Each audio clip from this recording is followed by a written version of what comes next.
Currently on House Bill 883. First off, we got DLNR. Thank you. And a lot of this bill's contents might overlap with some of the testimony that you folks gave in the last bill. So if that's the case, then please stand on your testimony so we can possibly have a chance of voting today, if not sometime tomorrow. Next, we have Kauai County Council Member Kipukai Kuali'i in support. Quality Marine, Christopher Bruner. In opposition, Cynthia DeLeo. In opposition, Robert Likens. In opposition, Kevin Cohen. In opposition, the Big Island Association of Aquarium Fishermen. Opposition. Is there a name on that? Robert Hajek. Ornamental Aquatic Trade Association. Keith Davenport. In opposition, Association of Zoos and Aquariums. Please come.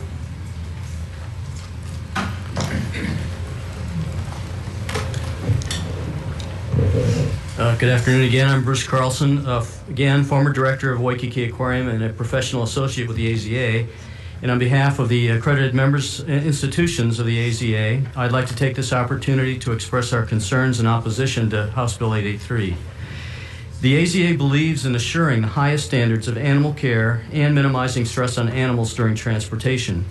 We are concerned with the provisions in House Bill 883. For example, 883 would prohibit deflating the swim bladder. If the swim bladder is overinflated, a simple 2-second procedure with a hypodermic needle, just like that, can alleviate this problem. This is standard operating procedure throughout the world for aquaculture and the aquarium business. HB883 also would prohibit withholding food for more than 24 hours. Yet this practice is also standard operating procedure. It's best practices for all fish shipments worldwide. Feeding fish within 24 hours prior to shipment, as required in this bill, will result in fish dying during transport due to the buildup of feces and ammonia in shipping bags. Some species of fishes have spines that may puncture shipping bags, resulting in their death during shipping. The clipping of spines can mean the difference between life and death.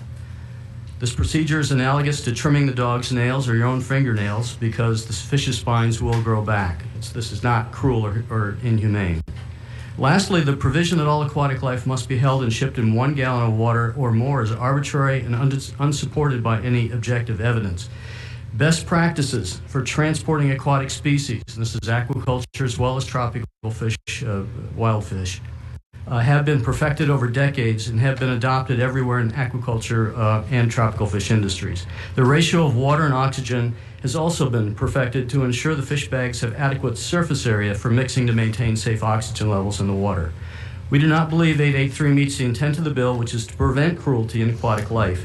It would eliminate the only truly safe and effective means of holding and transporting fishes, and in fact only allow activities that are lethal to fishes. We believe H883, if enacted, would actually increase trauma and mortality. We therefore oppose House Bill 883. Thank you for the opportunity to present this testimony. Thank you. Sunset Marine Labs. In opposition, Farming, Hunting, and Fishing Association. In opposition, Fish Mart Incorporated. In opposition, Route 66 Marine. In opposition, Humboldt State University. In opposition, Kaiohe Tropical Fish. In opposition, Pohina Incorporated. In opposition, Petco. In opposition, Dynasty Marine Associates. In opposition, Tropical Marine Center. In opposition, Ornamental Fish International. Submitting comments, Reef Lovers, Aquariums. Submitting comments, Kathy Golgo, Animal Rights Hawaii. support South Kohala Reef Alliance. In support Conservation Council for Hawaii. In support Robert Whitner. That's fine. Yeah.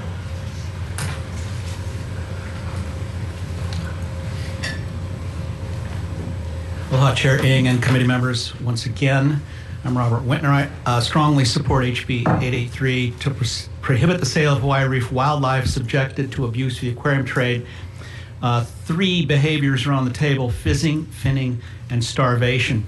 The prior testimony called this best practices. I will remind you that best practices for business defers to dollar efficiency, and that's the long and the short of it. Fizzing, also known as, they take the fish at depth and put a hypodermic needle into its swim bladder or air bladder. A couple bubbles escape, and they grasp it by hand, which is traumatic, and then the fish is rushed to the surface. It could be avoided just by bringing the fish up slowly, the same way humans have to come up slowly to avoid bulging eyes and guts out the mouth. So it's easily avoidable by going slow. Takes more time. Time is money, so they don't want to do it. Finning, they could easily avoid finning by double bagging. Over and over, you will hear finning compared to cutting fingernails. Fish do not have fingernails, and this is pure speculation. Starvation occurs up to 12 days in some exotic species. Try it sometime before you travel. And aquarium experts have counseled for years that minimal mortality can be achieved with more water. Now they say, no, more water would actually hurt the fish. The next time you get a chance to fly coach or up class, up front, see which one you choose. More water is better. Please pass HB 883 and at least partially clean up the aquarium industry. Thank you. Thank you. Hanalei Watershed Hui. In support Humane Society. In support Reef Rescue Alliance. Renee.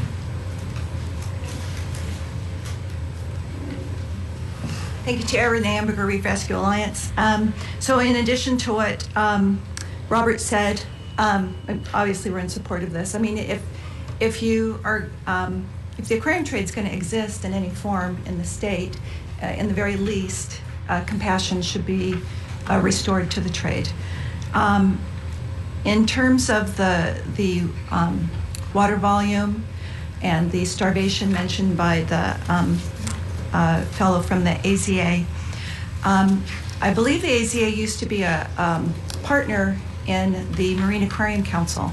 Marine Aquarium Council was a $20 million multi-stakeholder effort to reform the marine aquarium trade about a decade ago. And the Marine Aquarium Council set up a standard. One of the things they were trying to do was improve fish survivability, increase the sustainability of the trade. One of the primary things they did was they set up a mortality standard of 1%.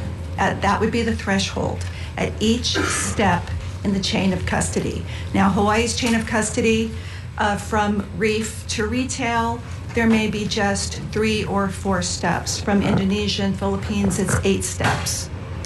So they set this death threshold while in holding or while after they've been shipped, for a week after they've been shipped, and the trade revolted.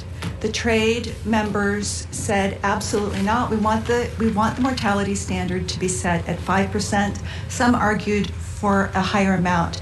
This multi-million-dollar, multi-stakeholder effort ultimately fell apart because the trade said, we will not have anything to do with this. And so here we are today, a decade later, and what we're talking about and what this bill addresses is the fact that the fish captured here in Hawaii at various steps in the chain of custody are at mortality rates that far exceed this 1% threshold. So whatever can be done, and these provisions in HB 883 would help improve survivability. The goal is let's reduce the waste. A number of collectors have talked about we don't believe in waste, right? I think few people today think that we can afford to waste our important fragile resources. So let's stop the waste by bringing the mortalities down closer to 1%, 0% would be ideal. The first place that the mortalities are registered are in the catch reports. The collectors do actually report that. It's not verified, as you were asking Mr. Miyasaka, but they report how many they caught and how many they sold. And the difference is presumably, DLNR used to say, it's how many died. In 2012, it was 3%. Let's get that number down to 1% to 0%. And by prohibiting causing barotrauma, which by the way is illegal in the state of Hawaii, right? Because you can't you can't intentionally injure an animal under HRS 711-1109. So let's reduce the injuries that contribute to these delayed mortalities. And I think this bill does that, and I completely support it. Thank you. Okay, thank you. All right, that was it for the organizations. Again, there's a long list of both opposition and support. We're gonna have to reinstitute that timer most likely, but you know, if there's nothing new that wasn't already said in the last bill, you know, it'd be great to stand your testimony. But again, how many in this room are planning to testify on this bill? Okay, we'll start again from the left side, my left side.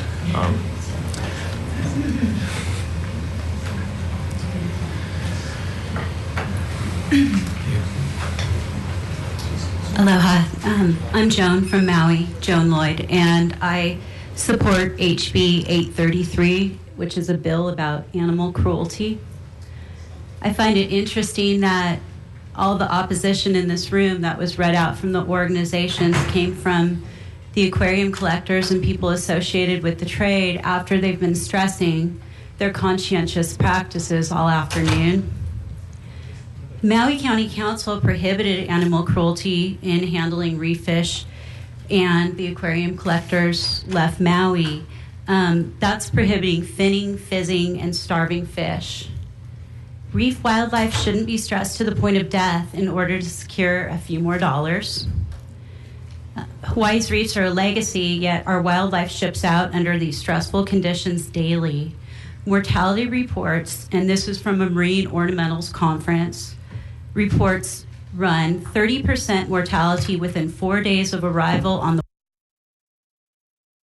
West Coast, 40% in the Midwest, and 60% on the East Coast. Yet these reefs will survive decades if left on Hawaii reefs. You heard earlier from a feather duster collector that he doesn't collect fish anymore because they die fast. Please support HB 833 against animal cruelty. Thank you. Thank you.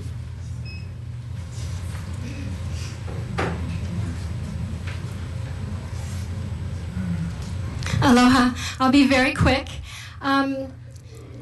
Hawaii's fish are precious. They're the children of the islands.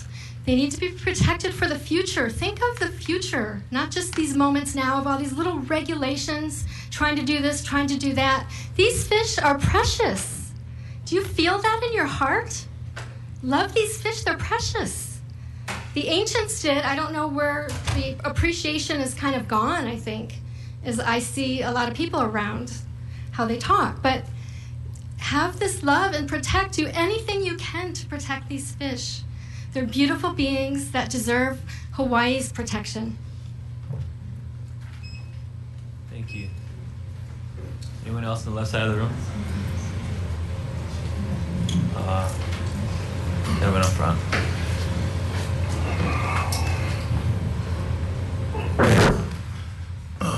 Hello again.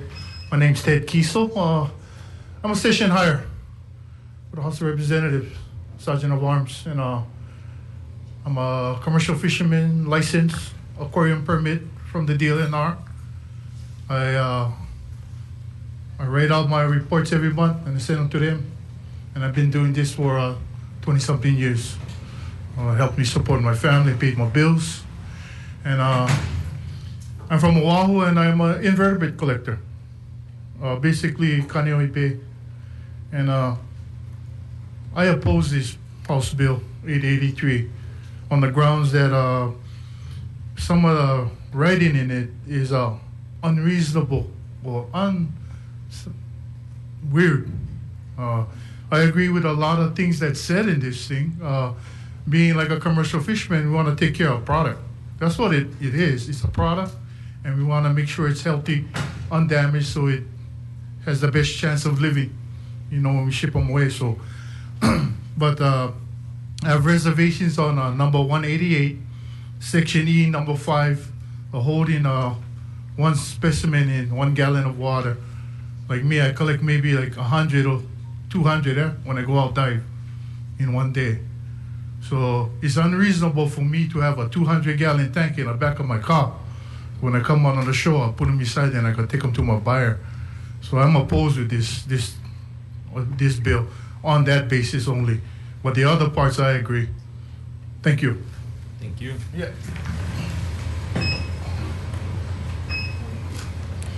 Red jacket. For the interest of time, if you're planning on telling us your CV, the committee I think knows everyone in this room by now. Well, I'm just going to be excuse me, very brief. Alma McGoldrick. I just want to say that having listened to all the testimony up till now, for this bill, I agree totally with what Renee and Robert have said about the cruelty, and I've seen masses of pictures of lots of dead fish that didn't even get out of the islands. But why do the fishermen think that they can really play God with the fish and do what they like to them? That's extremely cruel in my book. And okay, some people think, oh, they're just fish, but they're part of our environment, and I think they need to be protected. I do not think that they should be shipped to the mainland. I absolutely think that is not a good practice. These are fishermen, they play to our emotions, but my goodness, what's going to happen to my livelihood and my family and this and that? But that's very short-term outlook to what's going to happen to these reefs if we don't do something about it. Thank you. Thank you. In the back.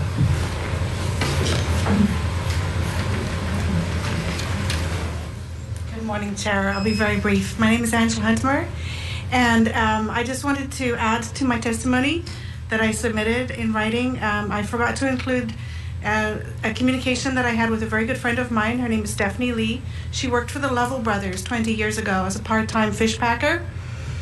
And she is now, of course, very ashamed of what she did.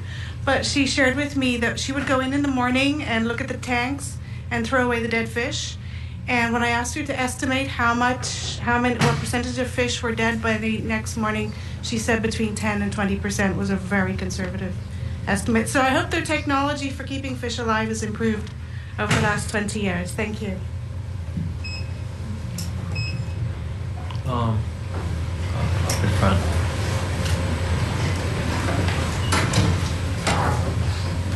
Thank you, Judith Perino from Kailua Kona. I oppose Bill HB883.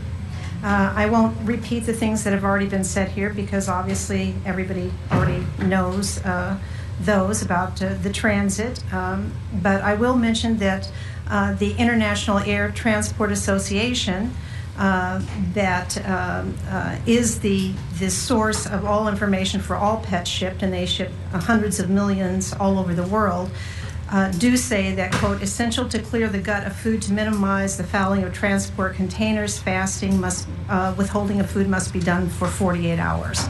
That is the international standard. Fish are cold-blooded animals. They don't require to be fed daily. They do have to have clean water and oxygen. Fasting is required by people when you go to have a medical procedure or whatever. Before you go to have anything done to prevent stress or toxicity, you fast. This is no different. All the fish I know of that are shipped out of the Big Island, which is the bulk of them, to the mainland, are all double bagged. So I don't know where this story is that they're in a single bag, and that's why the fins are cut, because everything is double bagged. Everything is done to protect the fish for its survivability. If we don't ship good fish, we don't have a livelihood. We don't have an income. It's in our interest to do it in the best possible way. Also, I'd like to mention that this industry is self-regulating, because if you don't do it right, you don't make any money. Nobody's going to buy dead fish from you. Nobody's going to pay for dead fish if they arrive dead on the mainland. One large wholesaler that I spoke to before this hearing today tells me that to the best extent that they can be. If someone is not able to handle fish properly, they cannot make it in this business. There's not enough room in the market for people to be selling sick and injured fish and still make money. People at the pet store, they're not stupid. They're not going to buy a fish that's sick or hurt or anything like that. And every time a fish dies, at any step along the way, it costs somebody money. The only way we can make a living is to not have that. I know, because I work with the dealers who buy my fish, and we keep track of everything that happens. From the minute a fish hits my net in the ocean till the time it lands at the store on the other side, we lose far less than 1%. And I'm able to do that because I'm careful in what I do and I handle my fish properly. Unfortunately, as many people have said, I think Bruce Carlson summed it up very well. Anything we do to our fish is in their best interest. If this bill were to pass, it would become very difficult for us to treat our fish well, and the amount of injuries and mortalities would increase. From the collector's side, I don't export fish myself. Draining the swim bladder is actually something that's required in some fisheries worldwide to prevent fish mortality. On the Gulf of Mexico, it's required by law if you're fishing for certain species, it's required by law to carry a needle so that if you need to return fish to the ocean, you can drain their swim bladder and they can swim away unharmed. If the swim bladder expands, it will kill the fish. You see, if you go to the fish auction, you see like all the onagas and stuff, their stomachs are hanging out the mouth and things like that. That's because that will happen. We can't have any of that happen with our fish. Summarize if you can, please. Okay. Okay. I just like say most of the fish that I would collect this way, these are deeper water species. It is not, in many cases, it's not physically possible for us to collect them simply by stage decompression. A lot of the real deep water stuff, you cannot do it. Most of this is high value, and I have experienced in some of these fish, I have never had a fish die because of this procedure. It's been documented, like I said, the Washington State did a study on it. It does not happen. The other thing I'd like to say is that... Summarize, okay. Please. A lot. Many of the problems we have in the business come from places like Philippines and Indonesia. That's where a lot of the high fish mortality statistics come from. We do not have those problems in Hawaii. This bill is not needed, and it would make things worse than they are. Okay, thank you. All right. Make it fast so save time, guys. 10 seconds. Hello, Makani Christensen again, Fishing, Farming, and Hunting Association. Chris Kaniala, Sevens. Thank you. I oppose this bill. These guys know what they're doing. They're experts in it. In fact, three of those laws that you've seen, or three of the laws that you see today, are basically putting these guys, immense pressure to almost entirely out of business. We're thinking about what's the best thing for the state of Hawaii. Reiterating my earlier testimony, because we hear a lot of it. So thank you. Bye. Thank you. Anybody else?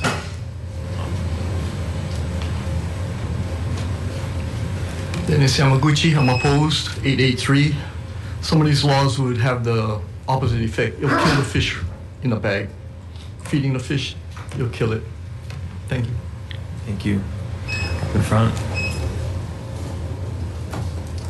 I'm going to go outside the box on my testimony. It's not going to pertain directly to this bill, but it does indirectly. I teach a certification course in aquarium collecting, specialty course, and I also travel through the South Pacific, the islands of the South Pacific, like Fiji, Nauru, Christmas Island, and I consult with their governments on best practices for their aquarium trade, because this is a worldwide trade that takes place, and there's a lot of small, poor third world countries that are getting into the aquarium trade. And the outrageously wonderful thing about it is they're using Hawaii as a model, because our standards and our fishing practices and our management plans are the gold standard for them to try to attain. So in a time when everybody's trying to put down this industry and look at it as a negative, there's actually worldwide groups of people that think what we're doing over here is the best that there is. And I think there is. All the practices in this bill, that the way the fish are shipped now are what we teach in third world countries. Christmas Island, New Caledonia, Fiji, they all do the same practice that we do here. So it's not just a group of people deciding that something is right. It's a worldwide thing that's been taking place. So I think that we should kind of, if by chance, uphold the industry here as being something kind of positive. You know, it's a good example. Thank you. Thank you. In the corner.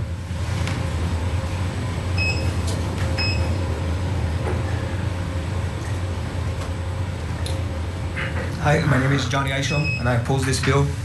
Aquarium fish industry is not in the business of killing fish. Yeah, let's make it quick for you. Okay, thank you.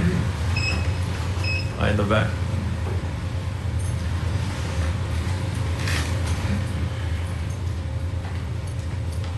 Well, again, Alex Garcia, in strong opposition to this. To me, I mean, straight up, I think this is a despicable, inhumane, and hypocritical bill that these guys push forward that say, you know, even Humane Society is supporting it. These are really, I mean, what these guys are saying is true. This is inhumane practices.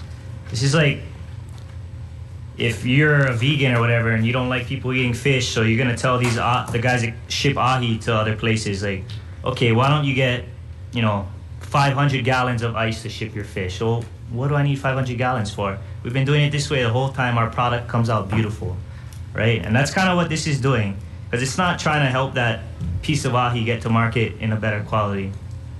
It's just trying to make it harder. And I'm really surprised that these organizations that oppose aquarium fishermen would do this, because this would hurt the fish that they claim to love, that are, you know, such beautiful souls, and that they say they care about, and it does the exact opposite.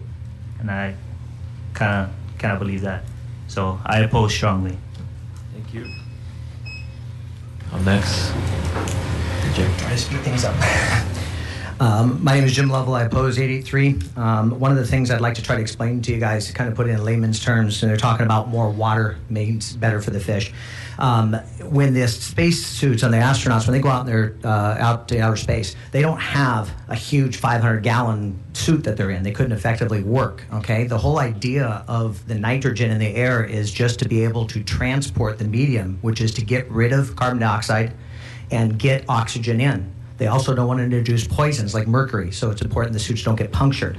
But it's a very, very small film around them in order to just have enough atmosphere for them to exist and to be able to transport carbon dioxide and oxygen in. Same way with the water in our bags. We have enough water, which is the median, to keep them comfortable, so their gills are covered. There's plenty of water for them to survive comfortably, and the whole purpose is to have the surface ratio, you know, close enough to the fish so that the carbon dioxide can effervesce out and the oxygen can permeate in. By putting the gallon of water, again, the fish go to sleep on the bottom. They pool in carbon dioxide. They will die. That is the reason why we do not use a gallon of water. It kills the fish, okay? They need enough just to be able to transport. It's more about the surface area and having the bag filled with oxygen. That's what's important, okay? Same within the station. When they sleep at night, the carbon dioxide builds up. If they didn't have fans blowing that carbon dioxide away, they die. So it's the same kind of a thing. We need just enough water for the fish to have enough medium so they stay healthy. We do not want to introduce poisons. That's why we fast them for 2 to 5 days. When you go into a medical procedure, the doctors tell you, please fast. You're not going to tell the doctor no. But these guys say this is the best practice. You need to do this because it's cruel and unethical. Okay, I agree with Mr. Winter on one fact.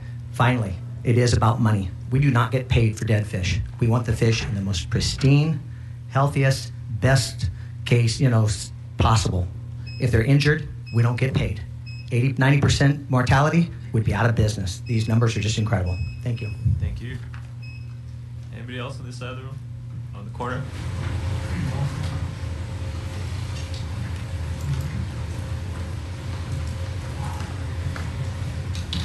Eric Minnick, in opposition to this bill. I'm a full-time commercial aquarium fisherman here on Oahu, and I just want to comment on some of the different things that were mentioned. It was mentioned that having more room in a plane would be more comfortable, and so that you should try flying business class versus private or economy class, but just because you are more comfortable or have more room doesn't mean it's a practical thing to do. It would probably be much more comfortable for me to fly to the mainland in a private jet every time I went home, but that's not a practical thing to do. This bill is asking you to do things that are not practical and not economical, not necessarily things that will help protect or save a fish. When speaking about puncturing a fish with a needle to save the fish, it's a medical procedure, and it's a medical procedure that's used in other industries as well. I used to be an EMT for the city and county of Honolulu, and I punctured people with needles every day to save their life and start IVs on them. And they didn't die from this. They actually helped improve their life. So puncturing something with a needle can be an improvement to their life and their quality rather than a detriment. Finally, starving the fish starvation is a bad word to use. Others have used fasting. I think fasting is a better word. Fasting is absolutely necessary for the fish to make it, but it's absolutely necessary in other procedures too. Referring to the medical side that I had learned in, I myself had my appendix removed, and I wasn't allowed, as much as I wanted a meatball sub before I had that appendix removed, to eat that, because the doctor told me that if I was to eat before surgery, it could cause complications. The same would be true in this industry. If a fish is to eat before shipping, it'll cause absolutely detrimental consequences, possibly even death. Thank you. Thank you. Anybody else? In the back.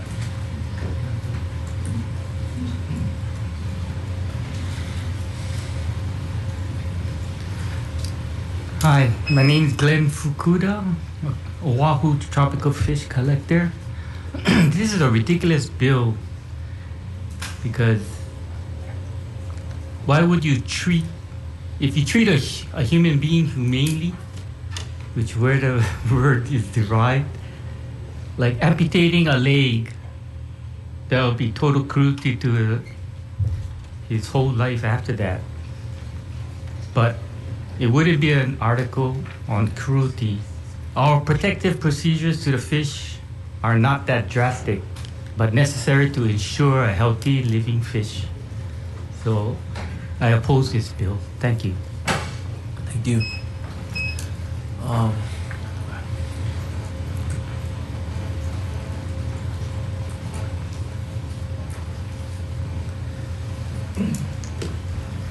Wayne Sugiyama. I'm a partner with Wayne's Ocean World. Okay, I'm opposed to HB883. Okay, first of all, do not be fooled by the true intent of 883, and I'm going off a totally different angle on this. Okay, it is written to confuse you and prey on your emotions. This bill has nothing to do with animal cruelty. Okay. You can stick to the language in the bill and not the perceived intent. Okay, its intention is to shut down the aquarium industry. With all the requirements on that bill, nobody can stay in business with that.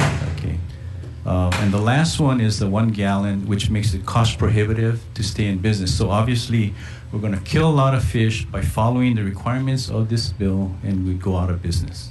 Okay, that's all. Thank you. Thank you. Sure.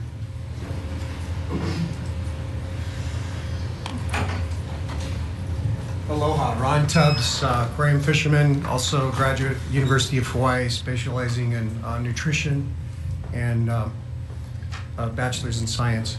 I oppose Bill 883. It is basically a shutdown bill.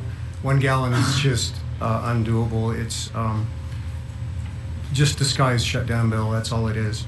I've been shipping fish for 35 years. The DOA rates are extremely low. I have a shop in Kona. We ship from Kona every week, 3-4 times a week. The normal is 100% live arrival. We don't have deads in shipping. I shipped in 9/11. The fish were halfway to their destination in Florida. They were packed for 24 hours. The fish were held at the airport in Atlanta for 3 days after half a day of transport. The fish were recovered after 4 days by a customer there in Atlanta to try to salvage what would be left. The fish, 80+% was alive. These fish were packed only to last for 24 hours. We use larger bags for bigger fish. We use small bags for small fish. 1 gallon is unreasonable. It depends upon the size of the fish, The type of fish, if it's an eel, they only eat once a month. You don't need to feed them every day. A lot of fish, inverts, don't need to be eaten every day. They don't need to eat every day. We ship to a lot of researchers, and researchers also utilizing needle techniques and other types of techniques. And I invented a decompression chamber to try to bring fish up without requiring needling. Monterey Bay Aquarium recently contacted me about my decompression chamber. They're studying deep water species. They've been using needling to keep them alive. They're having a low rate of live after getting them from several hundred feet deep. So I counseled them on what they need to do. We decompress fish at 10 feet, 15 minutes. Even though we needle fish, we have to deco the fish slowly to bring them up, even though they're needled. We spend hours and hours sitting on the boat waiting for our fish to come up. Why? Because the fish has to be perfect, and we don't want any problems with our fish. Okay. Thank you. The white shirt.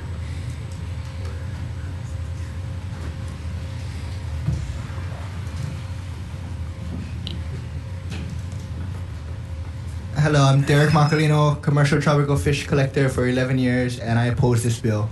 I just want to state that although people, the statistics show that you give, let's say I dive and I give this person 10 fish, the wholesaler, and he only sells 5 of those fish. It doesn't mean the other 5 fish died. They could have, they went up to par to ship, so they could have put them back in the ocean. Because we do that too. That's all. Thank you. Okay. Thank you.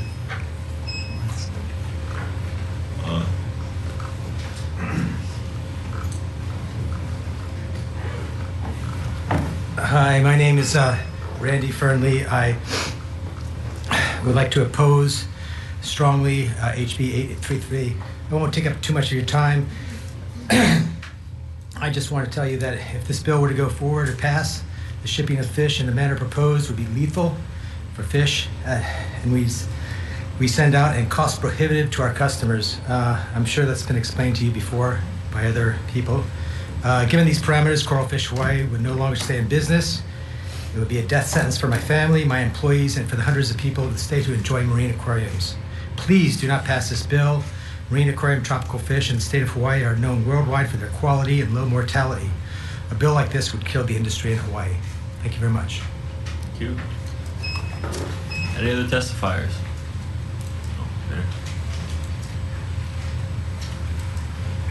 Hi, I'm Ken Matsui. I am with Petland and Pets Pacifica. For the last 20 years, the state of Hawaii has asked me to help whenever there are significant plant and animal issues. I am on the Plant and Animal Committee for the state of Hawaii. Please consider the environmental effects of your decision. For instance, see these fluorescent lights? Probably have mercury in them.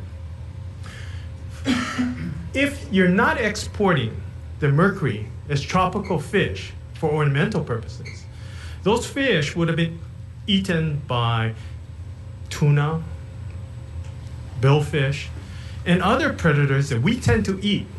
So essentially, you're condemning the mercury to go up the food chain to us and our friends and relatives.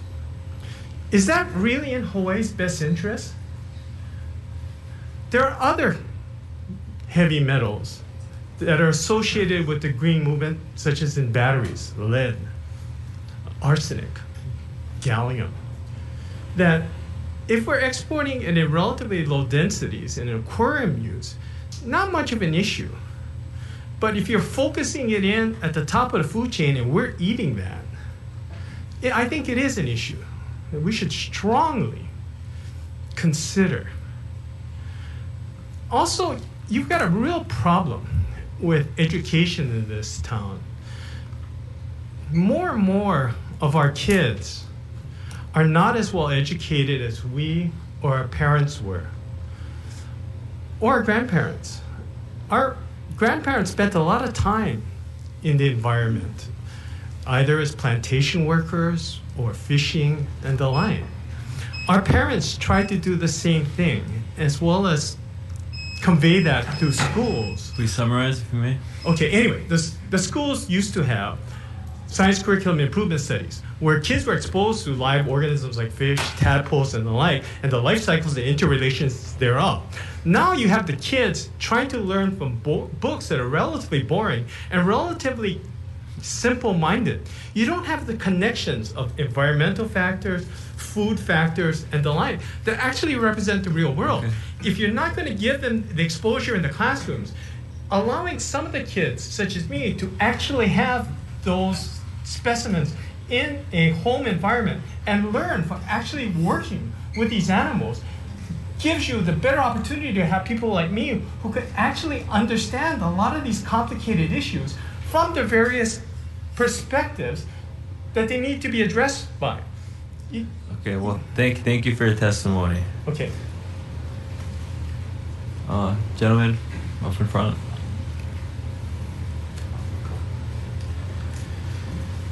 I'll try to make this quick. My name is Cody Chapin. I'm a former graduate of the Master's Program in Tropical Conservation at the University of Hawaii at Hilo. And I'm speaking in opposition to this bill. I feel that it's unfair to target the aquarium fishermen in terms of viewing this as an extractive use. To remind you, the mortality rate of fish in the food fish industry is 100%. So, you look at tactics like hooking, netting, roughly these fish. There's instances where, people bludgeon these fish in the head to knock them unconscious. So there's a lot of that going on. Also, things like keeping these fish alive in really poor conditions, really bad water quality to get them to markets. I see some of these tanks in Chinatown where you see fish in there that are laying on their side, barely breathing. And, that's, to me, seems pretty cruel in a way. So, these fishermen are working as hard as they can to keep these fish alive. Of course, they would not be profitable if they were, having really high mortality rates. And so I just think it's unfair to hold these fishermen to a different standard than the food fish industry. So I'm in opposition. Thank you. Thank you. Any other testifiers? See none. Are there any questions, members? Chair, the Big Island Association of Aquarium Fishermen. Is he still here? Yeah, please.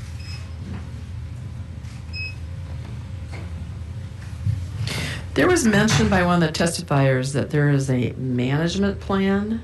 Now, is that management plan that's being followed by other countries or other people looking at the state of Hawaii as a leader in this?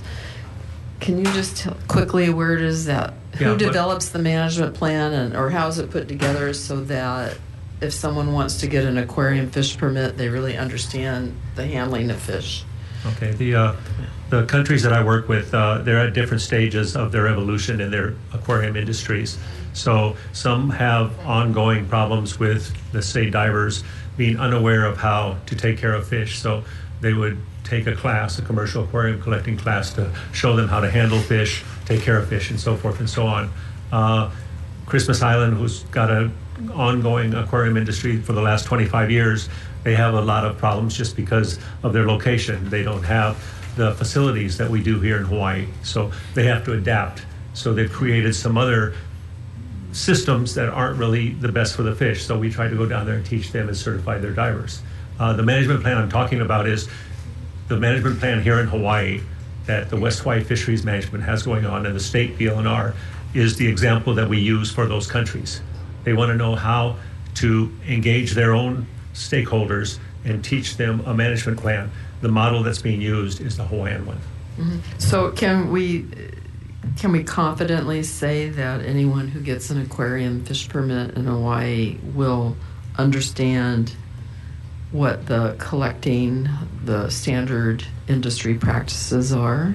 Yes, most, you can't say all, I'd like to be able to say all, but best practices are something that any importer, exporter, if they are collecting fish or buying fish from a collector, on the first shipment that comes in, if there's a problem with the fish, the in-service starts. The teaching starts from the moment those fish come in.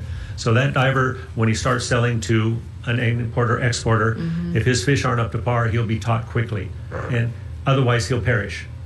He will not be So able he to- gets that kind of response. The response is immediate. Right. You don't wait down the line months or whatever. So that person will either get better or he won't be selling his fish. Okay, so I'm just curious, one more question, Chair, to DLNR.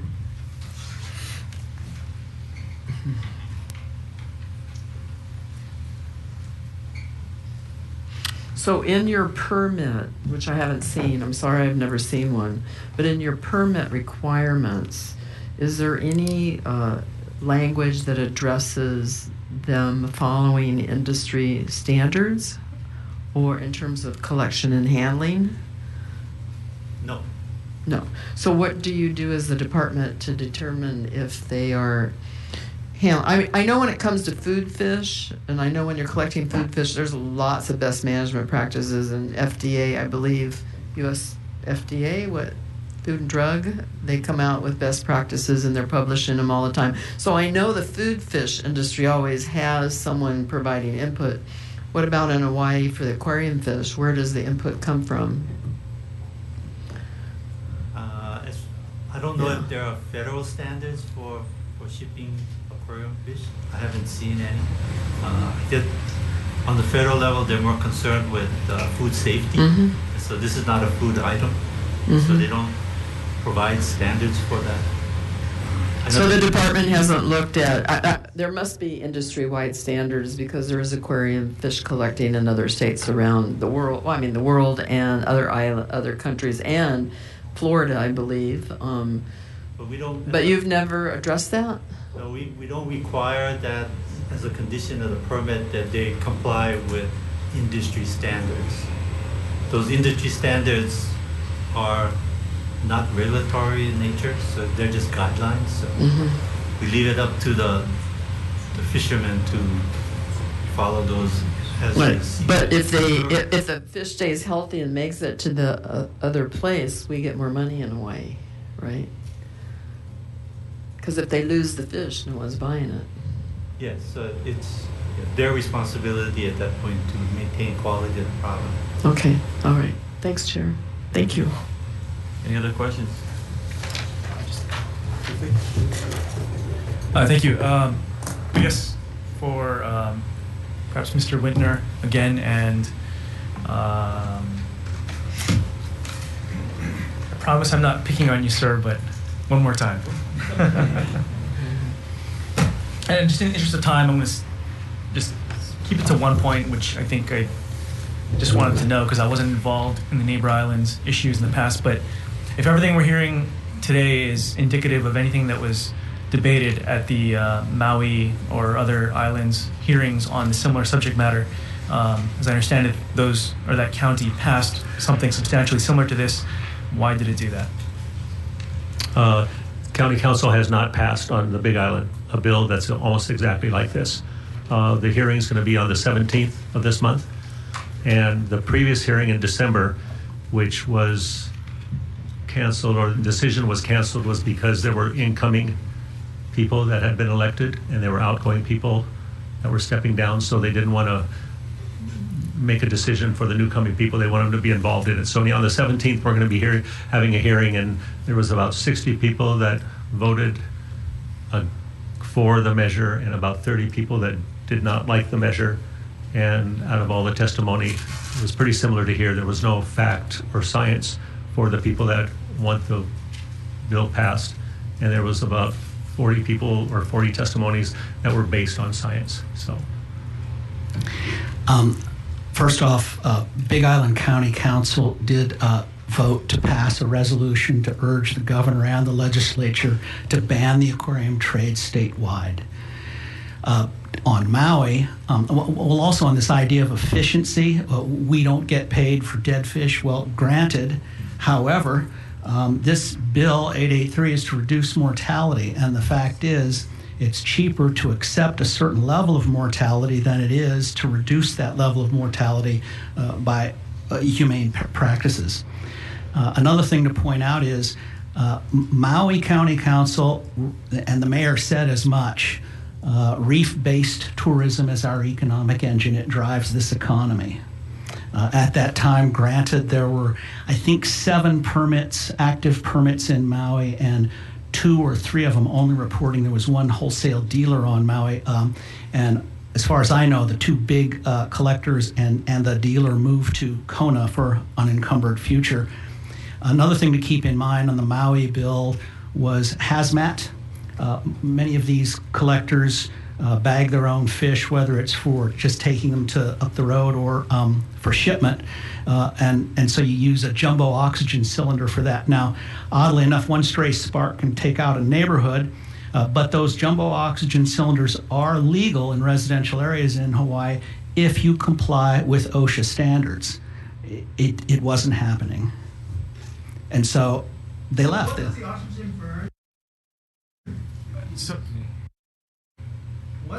No, this is a time for the members to ask questions of people who already testified. If you're going to speak out of order, you're going to have to be removed by the sergeants at arms. Thank you. I'll just stop there. Thank you. Okay. Thank you, Chair. If there are no further questions, we're going to move on to the last bill. We need to be out of this room by 1:50 so the next committee can come in.